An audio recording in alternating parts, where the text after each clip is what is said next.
What progress will you make towards your goals this week? It's episode 241. It's a Monday. It's me, John, from Marketing for Owners. Have you subscribed? No. Did you know it's on iTunes?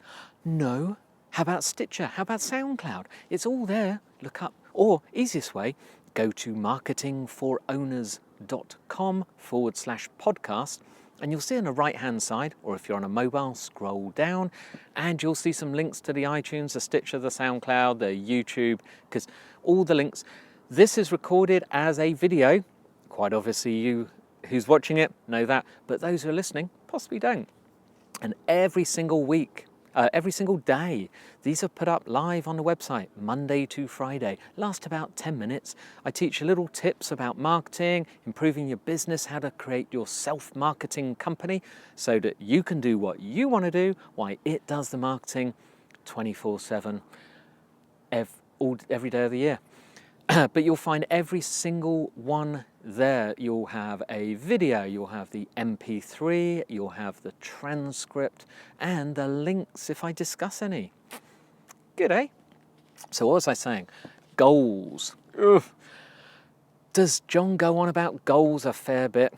Yes, he does. Because if there's one thing I learned about successful people, they have written goals, and their goals are proper targets that they will achieve or try to achieve, and they will be broken down. There will be a plan to get to them. Now, for those of us who do not have written goals, you are just playing it by ear. You think chance in your arm, just see how it goes. If you're successful, you're lucky. If you're not successful, it's because you didn't have a roadmap. If you're trying to get to a location you've never been to before, how would you get there?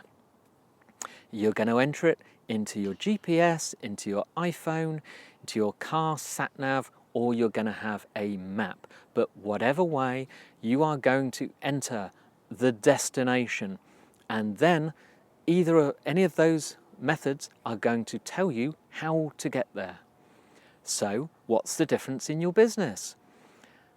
You need to know where you're going to go. Do not give me the I want to make $1 million. That's rubbish. That is not going to happen.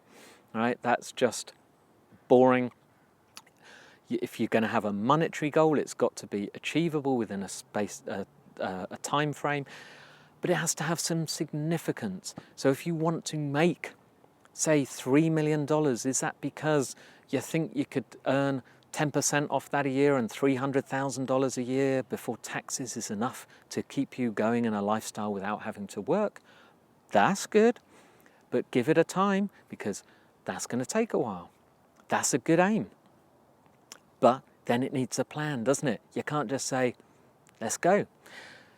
And that's the same every single week. So if you have, let's just work on that one. Say you wanted to make $3 million.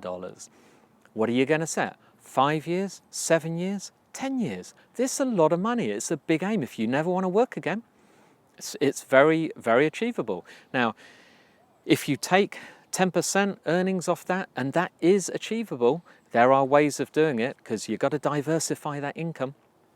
So you put the 3 million into stuff. 3 million, by the way, would be in addition to your own house and your car and things, because you can't earn money off those because you need them. So say you're going to lose half of it in tax. That's going to leave you $150,000. You're going to have running expenses, things like that. You've got a lot of money. You're going to send your kids to college. You're going to, who knows, you're going to have a couple of holidays. You're going to have a new car every couple of years. Work out what those would cost if you really want to set a goal. Now, you have to work back. How are you going to achieve that? You're going to have to earn money, and you're going to have to save money. And meanwhile, you're going to have to live frugally.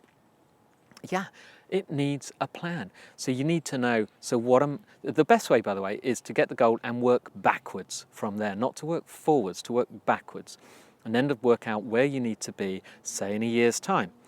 Once you know where you need to be in a year's time, you can figure out, what do I need to do in the next 3 months, this quarter. So just look at, you've got your long-term plan, you've got your 1-year plan, and then you need to break down that 1-year plan.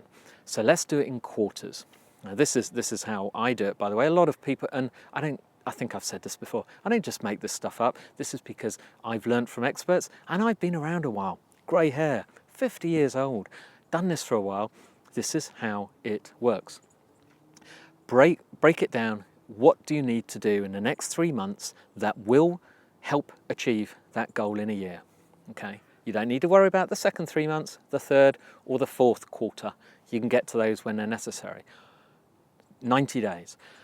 What I generally do is break that down into 3 major projects. A project is something that I'm not currently doing, or that something that needs to be drastically changed or enhanced, so it's like a new thing, that will, upon completion, will contribute towards reaching my 1-year goal.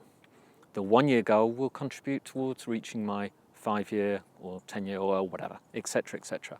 Okay, so that's what a project is. There can be mini projects and major projects.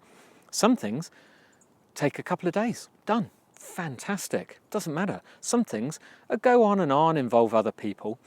If they do, break them down into mini projects, okay, into smaller bite-sized chunks. Otherwise, it seems too overwhelming. So say, for instance, you want to start a new website. That is a big undertaking. So you need to break that down. You need a design, you need hosting, you need content, you need the first number of pages, you need images. Yeah, do you see what I mean? So those would be the mini parts, and they contribute towards the larger one. So let's go back to that quarter. So I pick 3 projects for the quarter. Now I try not to do them all at once, but inevitably something has a delay and you start the other one. It's not the best idea, but hey, it's better than having 10 going at the same time. The theory is that 1 project per month sounds achievable. There's 4 weeks in a month. They sound achievable. If at the end of 1 month you've done 12 projects, it's got to be pretty good, hasn't it? That's a lot. So, project number 1. In theory, I've got a month. So let's break that down. What do I need to do this week? So let's say it is something that takes a bit of time. Let's figure out what I need to get done this week to have that ready, that project complete in 4 weeks, the end of the month. Now I've got a week. I've got 5 days. So if I break that down into 10 things, it doesn't always work like that. Some things take more parts, some take less. Like I said, sometimes an entire project can be done in a couple of days. But I'm just giving you a way of breaking down something bigger. Break it down into 10, and then that's 2 things a day. Now, which needs to be done first? What is the most important? If you did what now, you'd be nearer to getting your goal.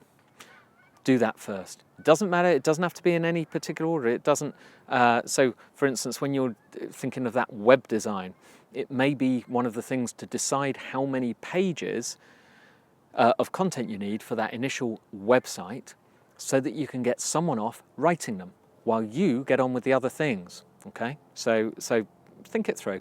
What is the most important? Do that first. Then every single day, you've got 2 things to pick off the list. You've got to get 2 things done per day. Then you can get on with the rest of whatever you do in a day. Okay, all the messing about. We all do it. Don't you worry. I won't tell anyone.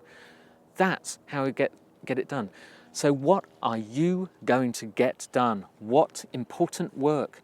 How far towards your goal are you going to be at the end of this week? So do you see how that goes? What progress? If you're not making progress, you're not getting anywhere. Anyway, it's Monday, it's time for a book for the week. Now this is as John Lee Dumas said, this is a doozy. Platform is the book. Michael Hyatt is the author. Michael Hyatt needs no introduction. Platform is a fabulous book. You can go to his website at michaelhyatt.com, but just look up Platform in Amazon. Platform book is what you generally search for. Find it in Amazon. It is pretty much a roadmap of how to build an online presence. It's fabulous. Michael Hyatt has done this. He worked for a big publishing house, good leader, and then he wanted to build his own platform. He's done it. He is a mentor to many. I highly recommend his book and everything he does. His podcast, his social media, everything. He is a perfectionist, but does it well and gets stuff done. Go see what Michael Hyatt has to say. I'll see you tomorrow.